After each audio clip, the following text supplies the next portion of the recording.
اپنی راحتوں میں انجام کو نہ بھول جانا، اپنی خوشیوں میں موت کو نہ بھول جانا کہ وہ ٹھیک وقت پہ آنے والی ہے۔ ابن ادہم بڑے روشن ضمیر ہیں، بادشاہ تھے، زر و سیم کی فراوانی تھی، خدام کا لشکر ہر وقت ان کے اشارہ ابرو کا منتظر ہوا کرتا تھا۔ خواب گاہ میں پہنچے، سلیپنگ روم میں، بیڈ روم میں پہنچے۔ وہ خادمہ بیچاری کنیز جو شاہی بستر بچھایا کرتی تھی، بادشاہ کا بستر بچھاتے ہوئے آرزو پیدا ہوئی کہ چند لمحے اس پر ذرا سو کے تو دیکھوں کتنی راحت ملتی ہے۔ بستر پہ چند لمحوں کے لیے سوئی،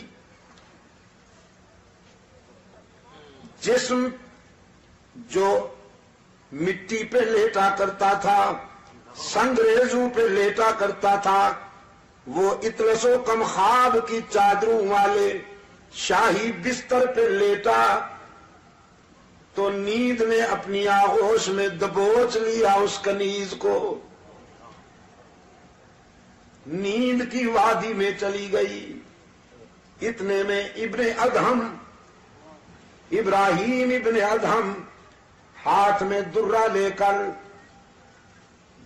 بیڈ روم میں داخل ہوا، خوابگاہ میں داخل ہوا، دیکھا کنیز میرے بستر پہ سو رہی ہے۔ غصے اور جلال میں پاگل ہو گیا، اس کو جگائے بغیر درے لگا کر سزا دیتے ہوئے یہ سمجھانے لگا کہ تجھے جرأت کیسے ہوئی کہ بادشاہ کے بستر پہ سو گئی ہو۔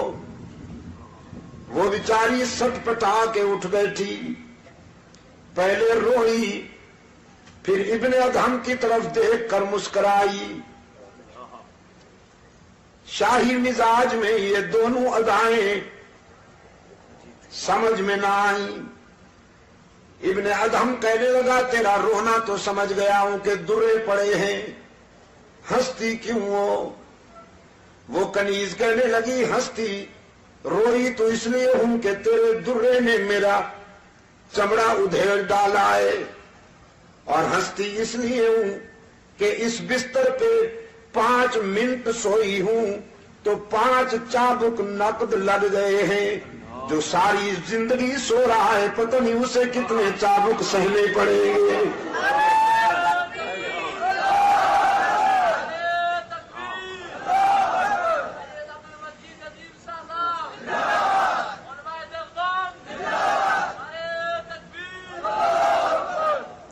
بس اس ایک جملے نے انقلاب بپا کر دیا۔ تاج اتارا، شاہی لباس اتارا، ساری رات مسلح پر روتا رہا، اشکوں سے منہ دھوتا رہا،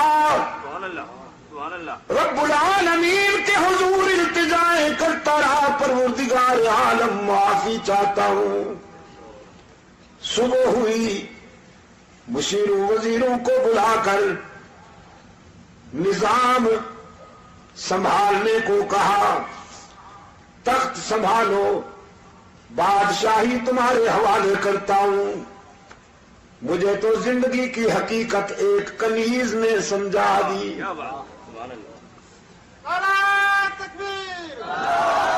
اب شاہی تخت پہ نہیں بیٹھوں گا، اب تو اس کو راضی کرنے کی کوشش کروں گا۔ قرآن کریم اسی حقیقت کی طرف متوجہ کرتا ہے۔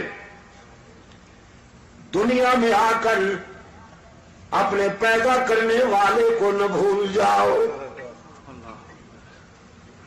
جس نے راحتیں عطا کی ہیں، جس نے مسکراہٹیں عطا کی ہیں.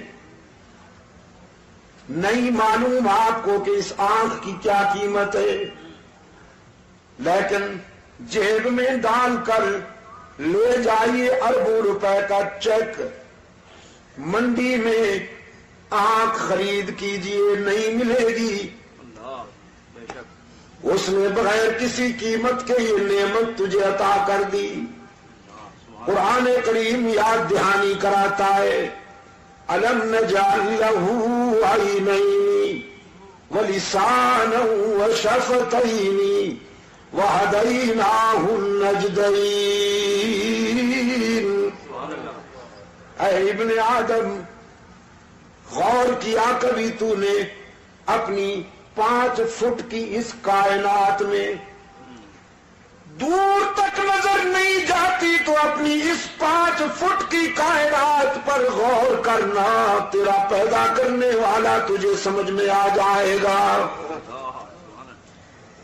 تیرے چہرے میں یہ 2 چراغ جلانے والا کون ہے؟ تیرے گوشت کے ایک ٹکڑے کو دیکھنا سکھا دیا، گوشت کے ایک ٹکڑے کو سننا سکھا دیا، گوشت ہی کے ایک ٹکڑے کو بولنا سکھا دیا. تو پختونستان میں رہتا ہے تو یہ پشتو بولتی ہے، انگلستان میں رہتا ہے تو یہ انگلش بولتی ہے، پنجاب میں رہتا ہے تو یہ پنجابی بولتی ہے، سندھ میں رہتا ہے تو یہ سندھی بولتی ہے، عرب میں رہتا ہے تو یہ عربی بولتی ہے، چین میں رہتا ہے تو یہ مکھیوں کی طرح بھن بھنا کر چینی بولتی ہے. جہاں تو رہتا ہے وہاں یہ اسی زبان میں، اسی لہجے میں تیری نوکری کرتی ہے. زبان بدلنے کی ضرورت نہیں، اسپیئر پارٹس کی دکان پر جانے کی ضرورت نہیں.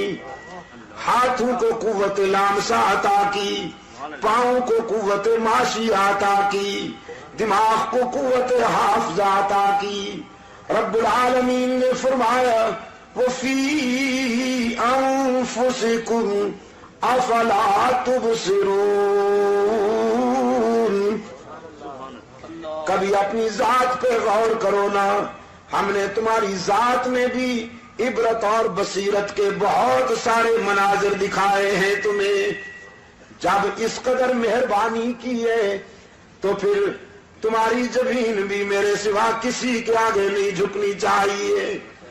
قرآن پاک نے فرمایا ام کنتم شہداء اذ حضر یعقوب الموت اذ قال لبنیہ ما تعبدون. یاد ہے کچھ؟ جب یعقوب پر موت آئی اپنے بیٹوں کو بلایا اور بیٹوں کو بلا کر یہ نہیں کہا تمہارے لیے ملیں بنا کے جا رہا ہوں، ذرا اچھی طرح سے سنبھالنا، جاگیروں کا خیال کرنا، کوٹھیوں اور بنگلوں کا خیال کرنا. نہیں، یعقوب علیہ السلام نے اپنے بیٹوں کو بلا کے فرمایا ما تعبدون من بعدی. بیٹو میرے بعد کس کی عبادت کرو گے؟ میرے بعد کس کے سجدے کرو گے؟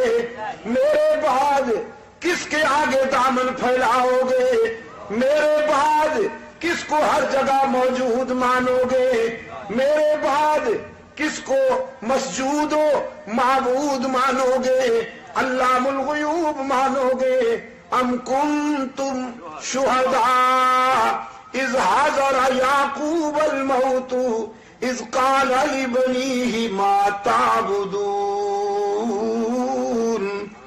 پھر بیٹے بھی پیغمبر کے تربیت یافتہ تھے، سب نے نعرہ لگایا نعبد الہک و الہ آبائک ابراہیم و اسماعیل.